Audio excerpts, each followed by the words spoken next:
natin sa ospital si ES, si Executive Secretary Salvador Vidaldea. Nandun na po siya. Bumalik na po tayo dito para makibalita kung tayo po ay makakapasok ngayong araw na ito. Believe din ako sa mga reporter na ito. Tingnan nyo.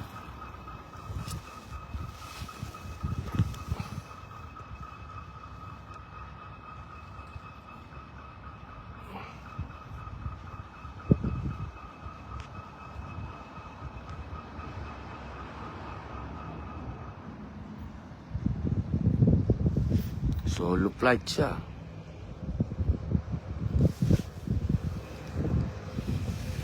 Solo flight. Siya namin dala ng lahat. Ayos na.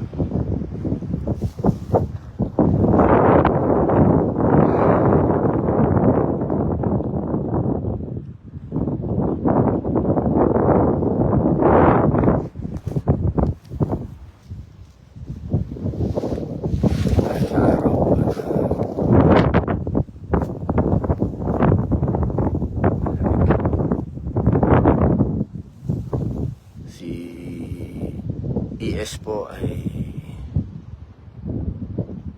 ilang araw nang hindi natutulog, pagod sa edad niya, sa lahat ng mga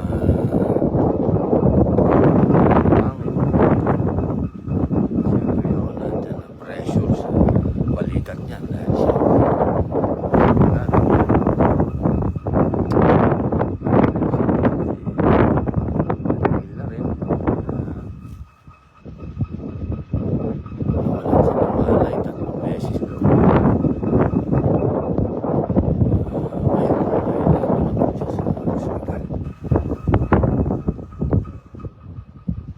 nagpapasalamat naman po tayo at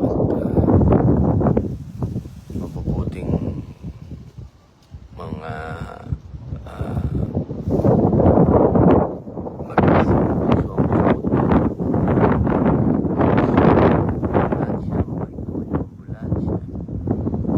kaso may kortesiya, medyo mahigpit lang, bawal ang kukunan mo, ganun, bawal yan. Pero may kortesiya, ganun din yung ospital na pinagdalan, may kortesiya.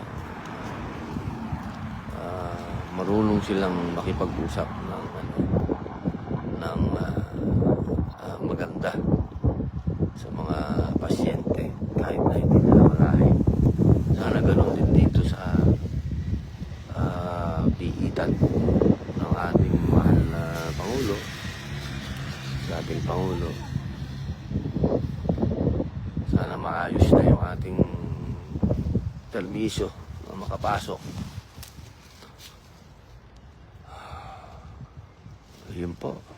Ayun po ang mga nagaganap po dito. Pagdasal po natin ng mabilis na pag-ayos ng kalusugan po ni ES Salvador Vidaldea. Opo. Siyempre po yan po ang best friend ng ating dating Pangulo. Napakahirap po siguro kasi siya po ang nakakakita kay Mayor araw-araw. Siya po ang merong permisong pumasok. Kaya po tayo po yung nakikibalita sa kanya. Siyempre, ang lagi po nilang na sinasabi, okay si Mayor, maayos si Mayor, okay naman yung kulungan ni Mayor, okay yung selda ni Mayor, maayos naman yung pagkain, lahat po yun sinasabi ni ES. Pero iba naman yung sinasabi ng katawan niya. Medyo, siyempre, emosyonal ho yan eh. Iba yung pag tumama sa iyo ang emosyon, mahirap na depression yan. So, kahit anong sabihin po natin ganda ng facility ng detention center na to, bilang isang nakulong po sa New Bilibid Prison, hindi pinag-uusapan po dyan yung sarap siyempre kasama po yun yung maayos. Maayos. Kung sa maayos, maayos. Opo. Opo, pero yung pagkakasadlak, pagkakakulong sa ibang bansa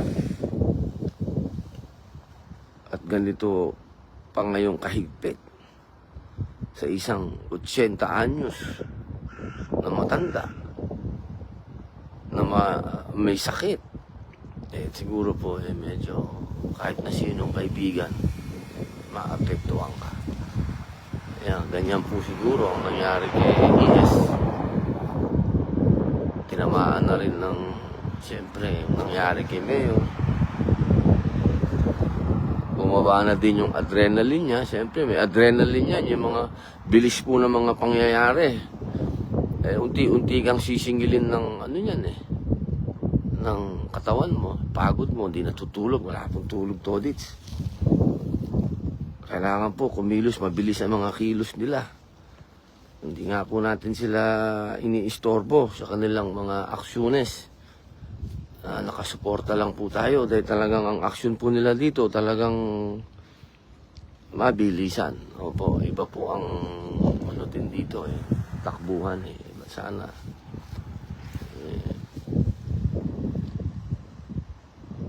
Maging mabuti na si ES. Umalis naman po ako doon. Siya po yung nagpapahinga. Maayos. Pumalit na po yung brother-in-law niya ang nandun.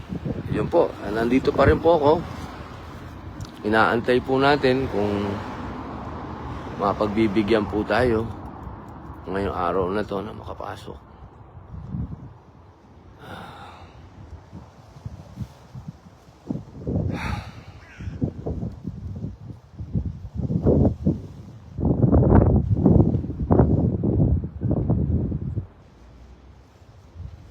Lamig.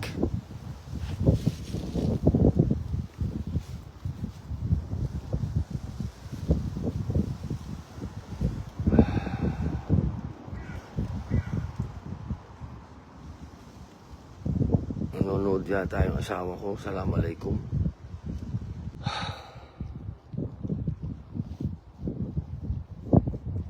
Kahit alas 12:20 na ngayon dito, malamig. Kaya nandito po tayo sa tapat ng araw para mabawas-bawasan.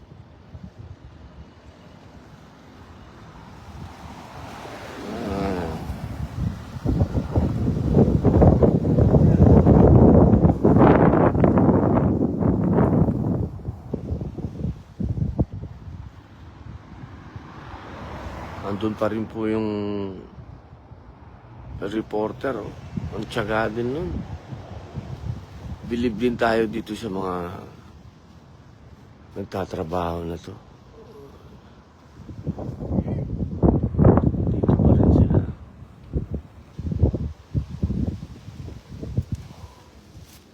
Ayun po, mga mahal kong kababayan. Yan po ang mga ganap. Nag-aantay pa rin po tayo dito. Babalik na lang po tayo kung meron po mga bagong ganap.